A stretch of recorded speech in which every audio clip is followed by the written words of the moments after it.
I put the posters up for the films just to point out that those are probably the best thing about those films. I encourage you all to try shooting a zombie movie in downtown LA for $1 million. It's really exciting. So we're going to talk about fantasy, and before I start, I just want to establish a few expectations, because I'm a little worried some of you came here under false pretenses or thinking we were going to talk about something else. So for starters, we're not going to be talking about this. We're probably not going to be talking about this, but you never know. And we are definitely not going to be talking about this. Instead, we're going to be talking about fantasy, the literary genre. We're going to be talking about dragons and swords and elves and dwarves and wizards and all that kind of crazy stuff. Fantasy is a vast and complex topic. Easy to cover in 20 minutes, though. It has a lot of subgenres, it has a lot of origins, it has a lot of lead-outs into other genres. It's this kind of amorphous, wonderful blob. So what I'm going to do this morning is I picked 4 works that all started as literature and then were made into films or TV shows. And I'm going to talk about those 4 specific works as sort of like core samples into what fantasy is. And with each, I'm going to bounce off and talk about some of the things that fantasy is interested in or obsessed with or often does, if you know what I mean. You don't know what I mean because you haven't seen what I'm going to say. But first, I want to tell you a story to start off about this guy. This is George R.R. Martin. Anyone know who George R.R. Martin is? Good, good. So in the late 80s and early 90s, George Martin had a pretty good television writing career going. He worked on the rebooted Twilight Zone as a staff writer and as a story editor. And then he moved on to a series called Beauty and the Beast, where he was a writer and a producer. He wrote and had produced a pilot called Doorways in 1993. And Doorways was not picked up, though, which kind of frustrated George.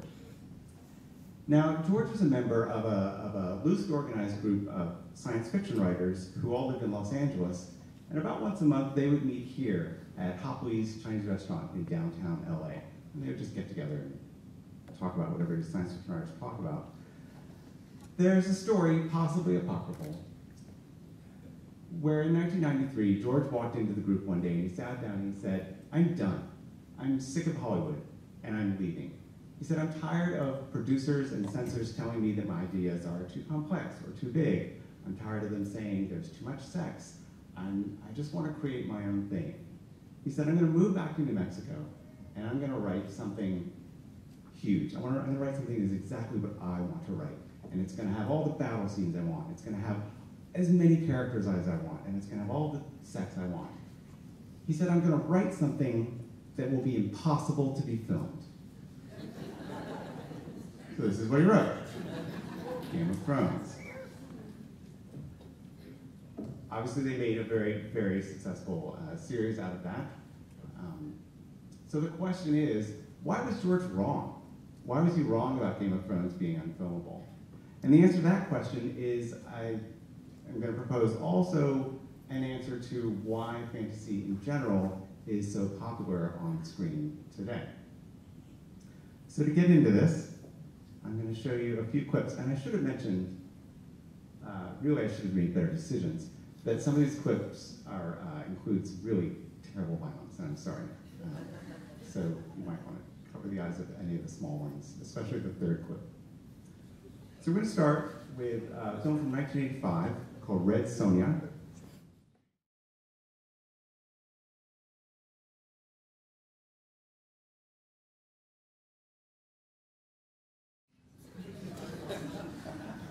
All right, I picked that clip because of the monster.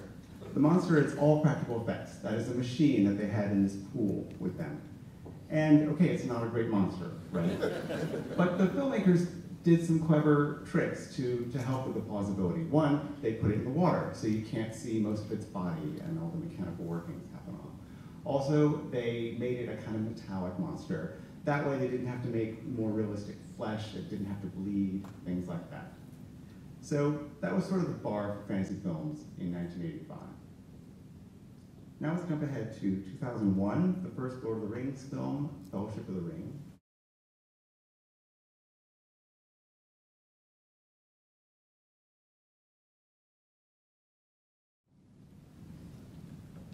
So that was 2001. And as you can see, the sort of difference in the special effects is kind of astonishing. When that scene opened, when the cave troll kicks in the door, up until that point, Fellowship of the Ring, although it had great actors and really high production values, was still your basic a bunch of men in armor and cloaks walking around the woods. But when this creature came on the screen, it suddenly sort of announced that there was a whole new ballgame going on in what you could visualize on screen in fantasy. Okay, to us now, the cave troll already looks outdated. It looks kind of like what you might see in a cutscene in a video game. But again, at the time, it basically heralded that we were entering the post-special effects era. So that leads us to 2015, when a scene like this from Game of Thrones becomes pretty easy to do. And this is the way it grows.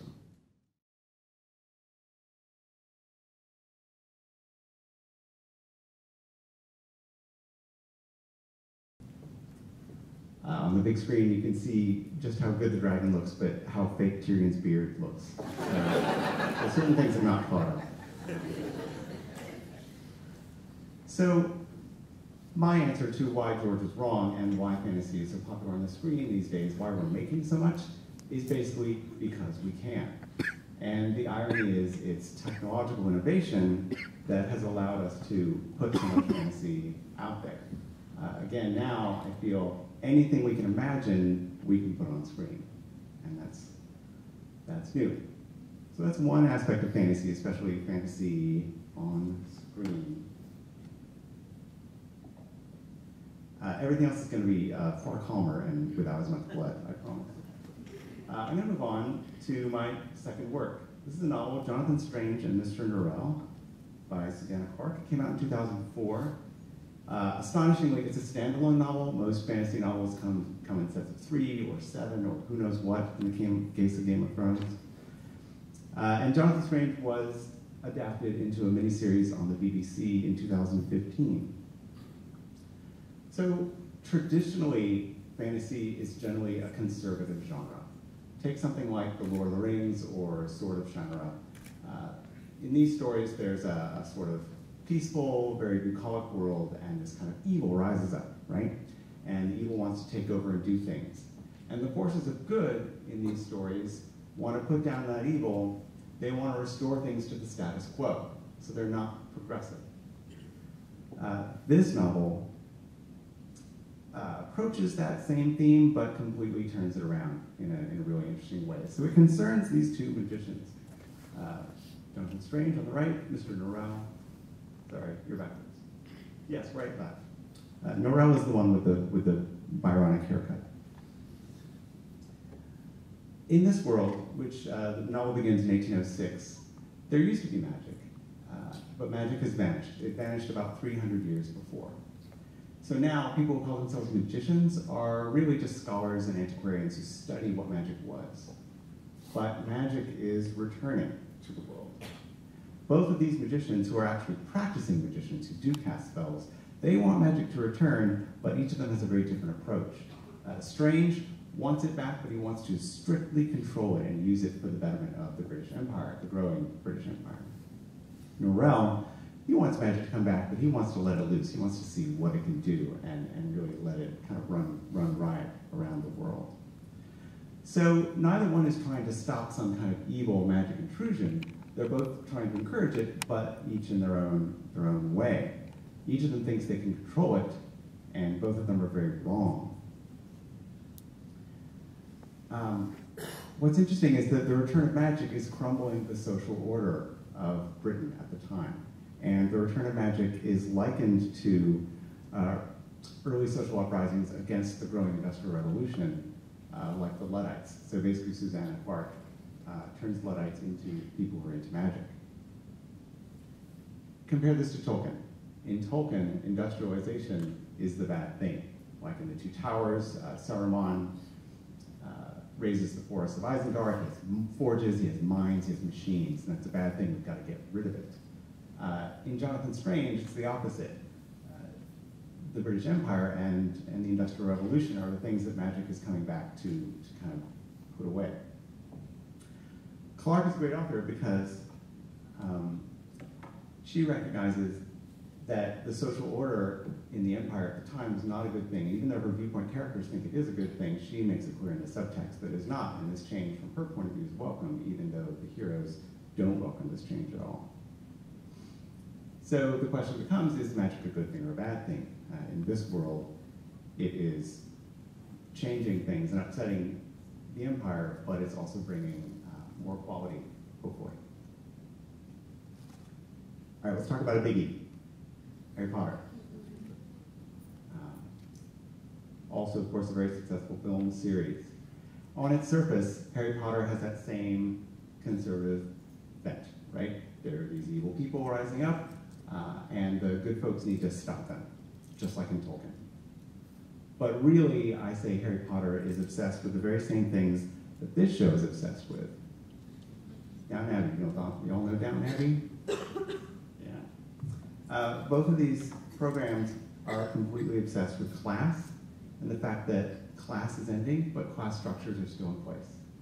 In both of these story worlds, people are crossing these class boundaries, and that's where all the dramatic fiction kicks in. In the case of Harry Potter, essentially the nobility, those are the wizards, and muggles, non-magical people, are the commoners. But everyone's discovering, hey, muggles want to do magic, they can do magic, and they want to take their place in the world of wizards, just as constantly in Downton Abbey, it's about people like chauffeurs marrying into rich families and things like that. In Harry Potter, there's a lot of talk of pure blood, and wizards are like pure-blooded, as if somehow it is a bloodline thing, like nobility. In Harry Potter, the evil folks are the conservative elements. They're the ones who want to return their world to the old status quo, and where wizards have sort of rightfully, and by some kind of ordained right, ruling over everyone else. So when Harry and his friends are battling evil in Harry Potter, they are a progressive force, unlike in Tolkien. They are battling for change, and social change, and equality.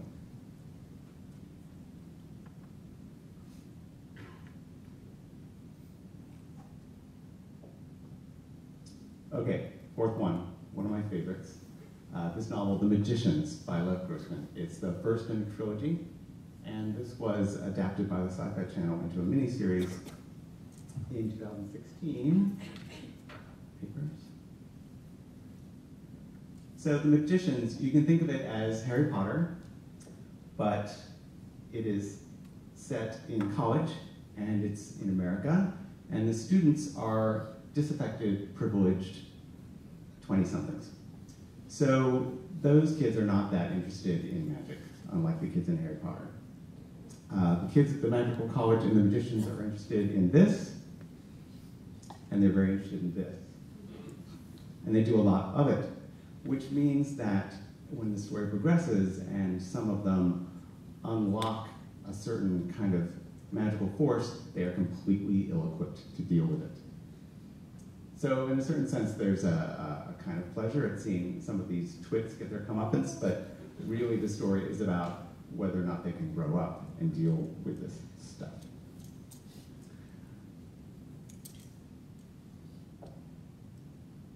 So,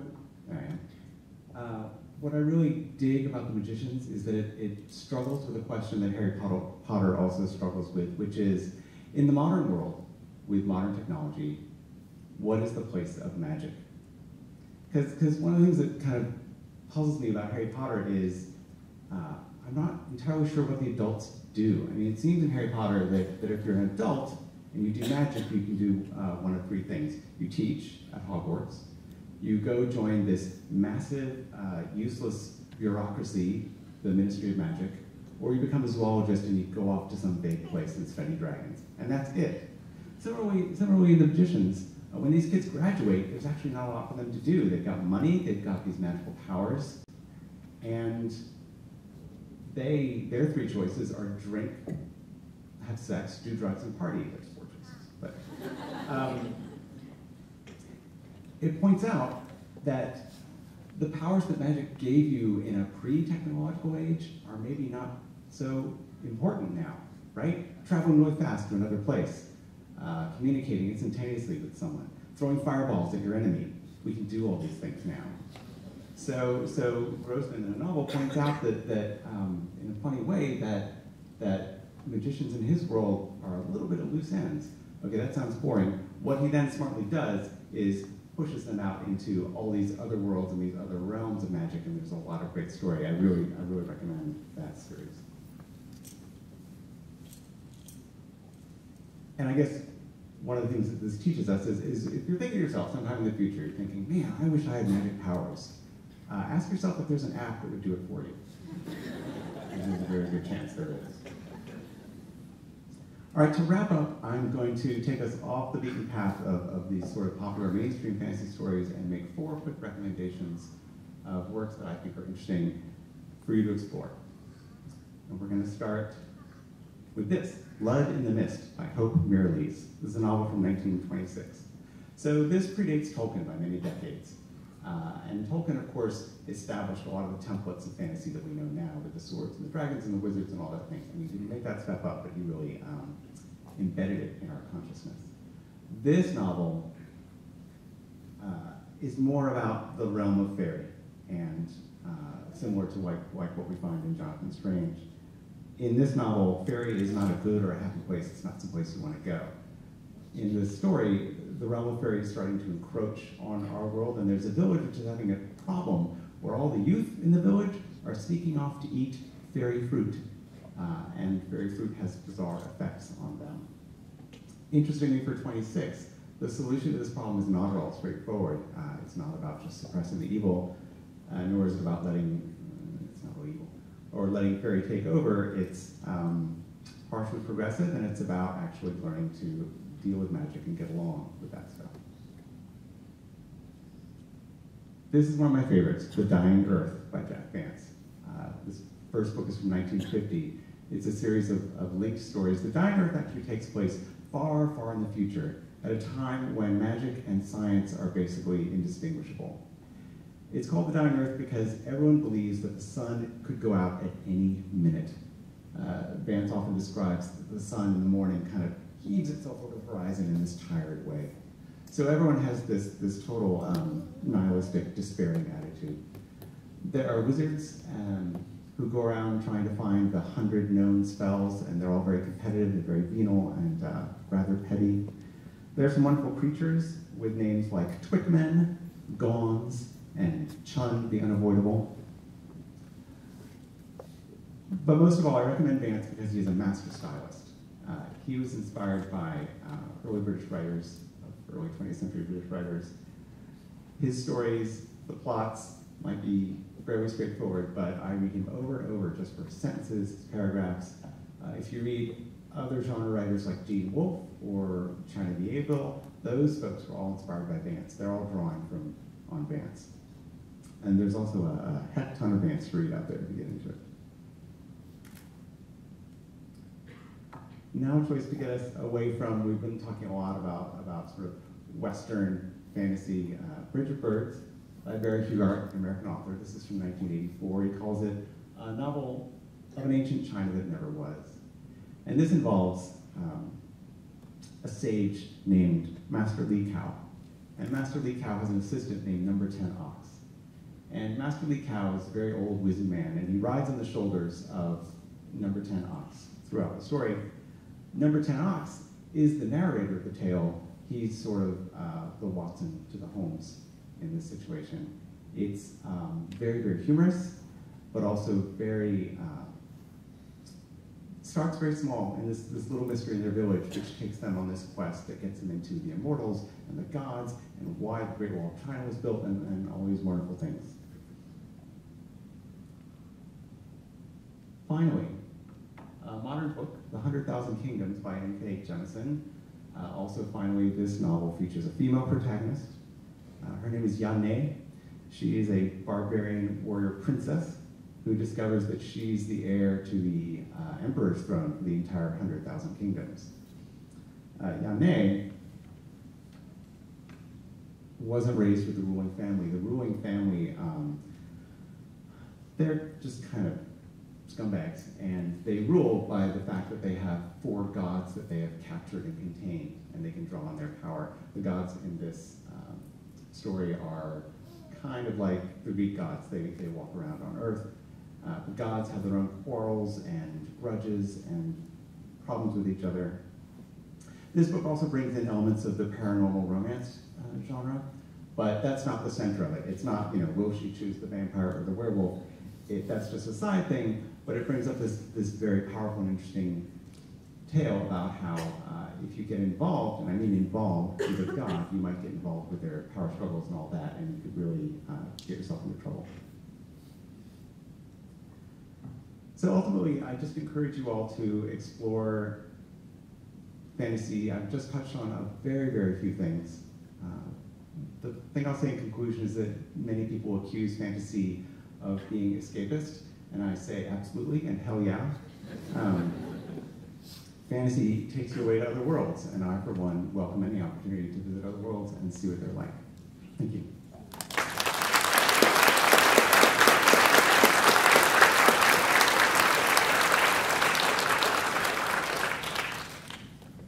We might have time for questions or comment. Yeah. Thank you. Thanks very much, Brooks. You've described a scenario where over the last couple of decades, technology has made it possible to expose a much larger audience to fantasy works via moving image. I'm curious to know what the reverse effect has been over that time period on the actual written form of fantasy, both from a standpoint of the volume of work that's being produced, the quality of it, as well as is it getting easier to get fantasy work published, and is there a larger purchasing audience for that? Thank you. Yeah, interesting. So he's asking about the effect on written fantasy because of all this film and TV stuff.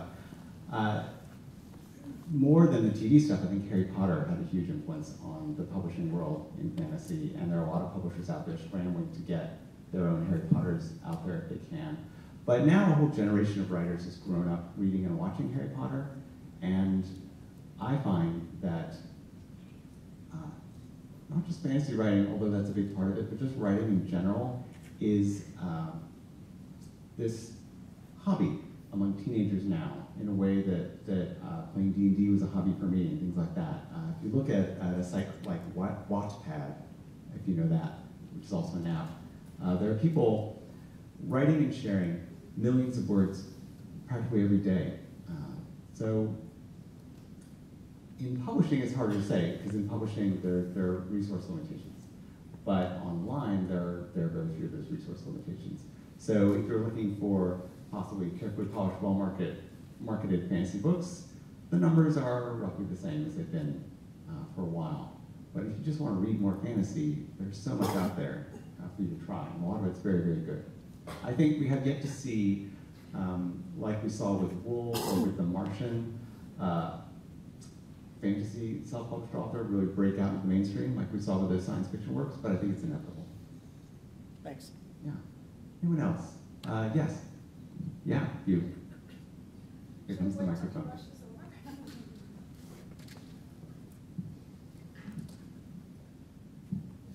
Yeah, I really loved your talk. I apologize that I have to run, but I'm already late for a meeting. But I had 2 items I really wanted to bring up. And one of them was I recently saw a great documentary on how the EMP's presentation of Star Trek, the 50 years, went. Were you a part of that at all? Because I seem to remember you in it. Yeah. Yeah, that was me. That was fabulous. Anybody who can find it online, you should, because it's really fascinating. The curation of the model of the Enterprise itself would be worth watching. So I wanted to congratulate you on that. It was really a tough thing to put together. Thank you. Thank you. And then the other question I have is I'm interested in why you think that Tolkien started the swords and fantasy part of the genre, because things like Edward Rice Burroughs and Conan the Barbarian, it stretches way back before then. Yeah, I shouldn't have said Tolkien founded it by any means. Tolkien was drawing on a body of literature, for sure. I just feel that Tolkien brought it into the mainstream, especially when in the 60s, college students were all passing around those books, and there was kind of this groundswell of fandom for Tolkien. And then we had, like in the 70s, the animated films, the Ralph Bakshi films. To people who don't read or play a lot of fantasy, if you bring up fantasy, they say, oh, Tolkien, or they'll also say Harry Potter. Yeah. Anyone else? Dave? What show do you dream about curating stuff? The question is, if there's a show I dream about curating at EMP. Honestly, Star Trek was kind of my thing. I grew up watching it, and Star Trek and I are the exact same age, and doing that, I don't even know why I woke up the morning after I opened the show, because I had nothing left.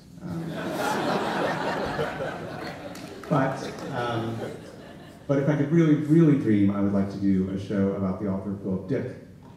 Philip Dick has sort of quietly, in an invisible way, had this amazing influence on Hollywood. He's a science fiction author. Many of his books have been made into films. He's a strange and interesting character. Philip Dick, you started this, sorry. Philip Dick always wrote about these sort of false worlds, or these mistaken worlds. And so I would create an exhibit where you go in and you think you're in the right exhibit, but you're not. You're in the fake Philip K. Dick exhibit, and you have to find a secret passage to the real Philip K. Dick exhibit. I'm so sorry. Okay. Anyone else? Or any comments? Way in the back, yes, sir. Yeah.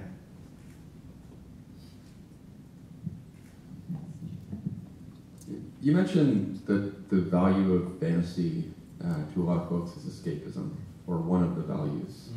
And there's certainly something to be said for that.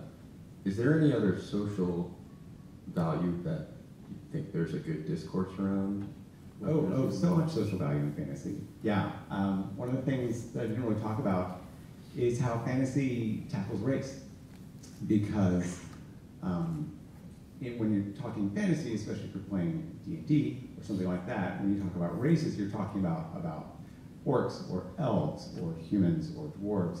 And a lot of authors use that kind of race as a metaphor for what we call race in our world. And tell some interesting stories.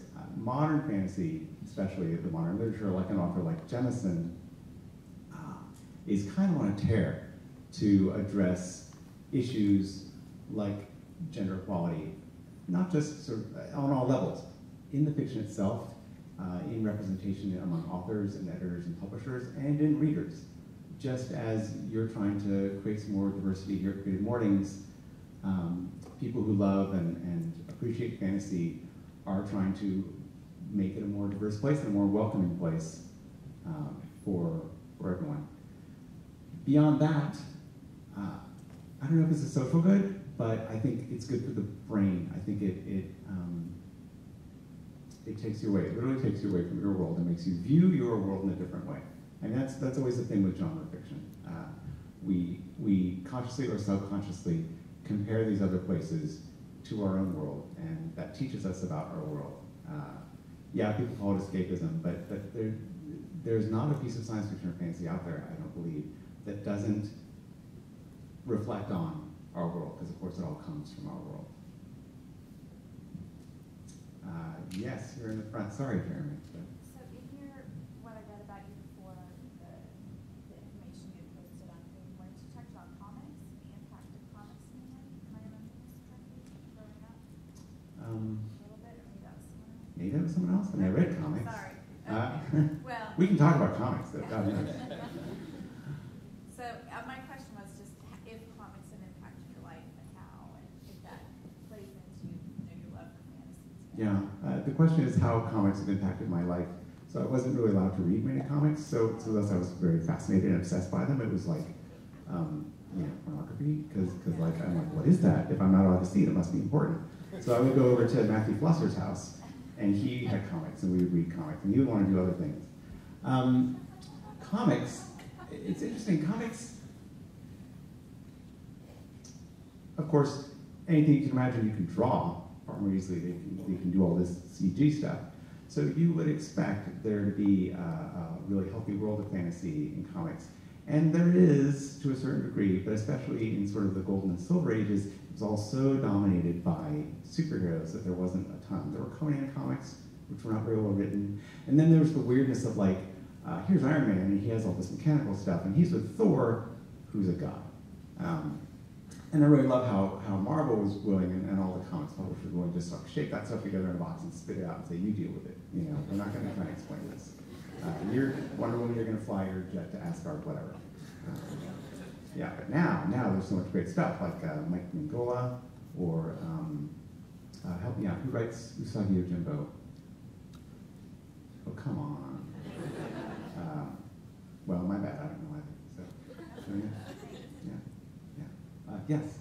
I love that image when we were talking about the world where magic has gone out of the world, and you showed that image of the stairs and everything. Yeah. What is that? Is that a TV show? Or I'm sorry? Is that a TV show? Or Oh, yes.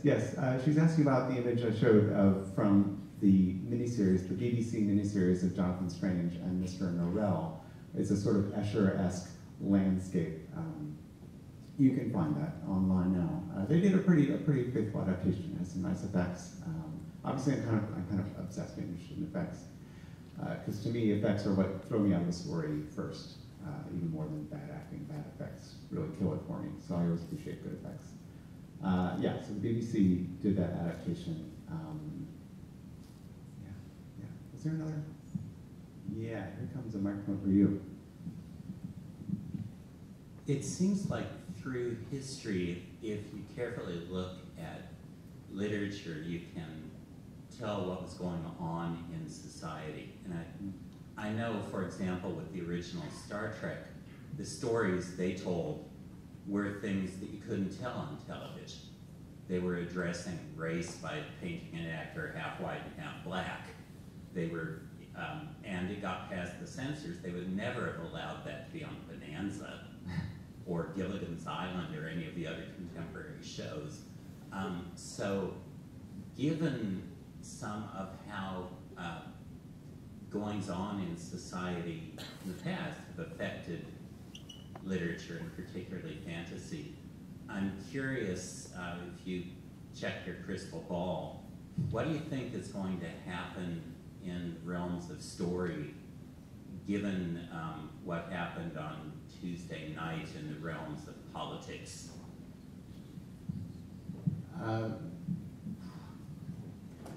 With regard to fantasy, I think this brings us back to that escapist label. Some people accuse Tolkien of being conciliatory. Again, I think that's rather harsh. I think there's nothing wrong with a little consolation now and then. And a lot of people need it if they feel like they woke up on the wrong side of the election on Wednesday morning. More broadly, in terms of what's happening in fantasy, we have a generation that grew up reading Harry Potter.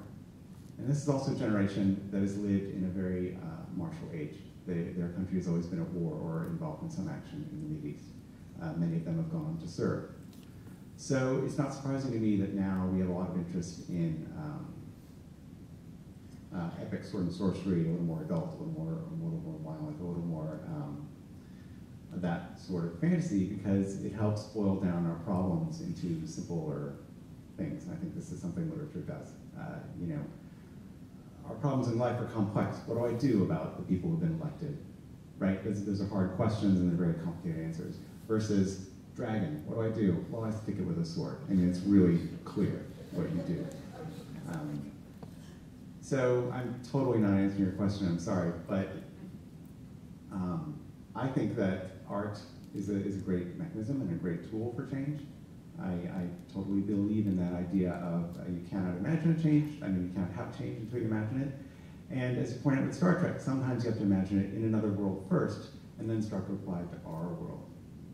If you watched the show Battlestar Galactica, the reboot,